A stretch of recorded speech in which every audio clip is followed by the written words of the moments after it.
Hello అండి, నేను మీ శైలజ చిట్టి. Welcome back to my channel.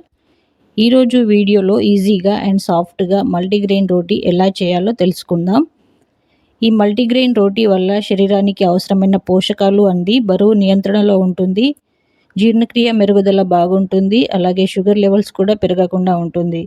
మరి ఇన్ని బెనిఫిట్స్ ఉన్న ఈ వీడియోను పూర్తిగా చూసి మీ డైట్లో మల్టీగ్రెయిన్ రోటీని ఎలా చేర్చుకోవాలో తెలుసుకోండి. మరి లేట్ చేయకుండా ప్రాసెస్ చూసేద్దాం. ముందుగా ఒక గిన్నె తీసుకొని అందులో 1.5 గ్లాస్ వాటర్ పోసి మూత పెట్టి స్టవ్ ఆన్ చేసి వాటర్ని బాయిల్ చేసుకోవాలి. వాటర్లో బబుల్స్ వచ్చి ఆవిరి పైకి వస్తున్నప్పుడు స్టవ్ ఆఫ్ చేసుకోవాలి. వాటర్ మరుగుతున్నప్పుడే ఇంకోవైపు పెద్ద పాత్ర తీసుకొని మనం ఏ గ్లాస్తో అయితే వాటర్ తీసుకున్నామో అదే గ్లాస్తో 3 గ్లాసుల పిండి తీసుకోవాలి.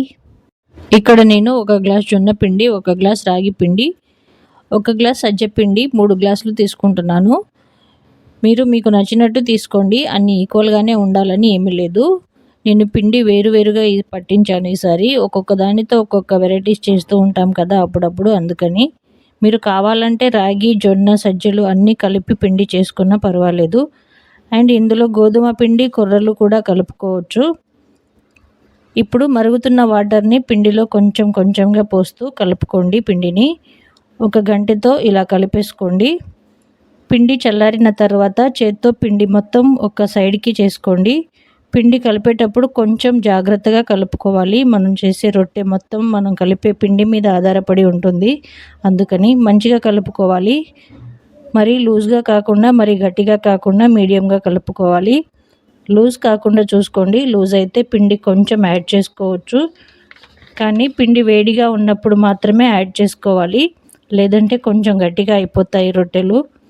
ఒకవేళ గట్టిగా అయితే చల్లనీళ్ళతోనే సరి చేసుకోవచ్చు. కలిపేటప్పుడు కొంచెం పిండి ముద్దను తీసి చూస్తే ఇలా ఉండలా అవ్వాలి. అలా అయితేనే మనం పిండి మంచిగా కలిపినట్టు.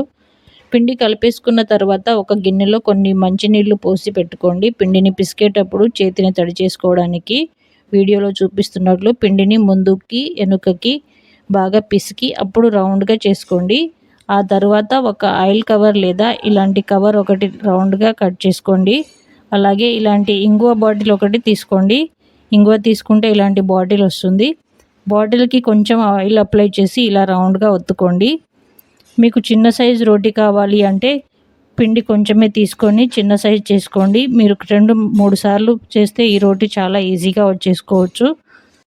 ఒకటేసారికి రాకపోవచ్చు.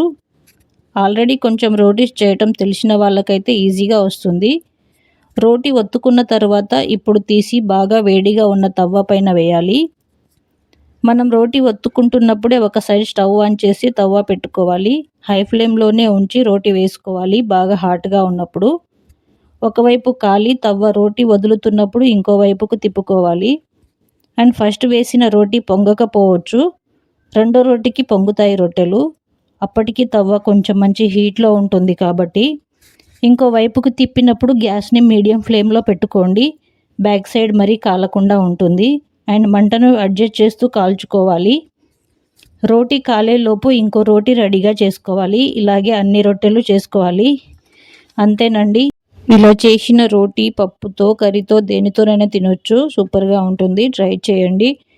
అండ్ మీ అభిప్రాయాన్ని కామెంట్లో తెలియచేయండి. ఈ వీడియో నచ్చితే లైక్ చేయండి. అండ్ మరిన్ని హెల్దీ రెసిపీస్ కోసం ఛానల్ని సబ్స్క్రైబ్ చేసి మీ లవ్ అండ్ సపోర్ట్ని అందించండి.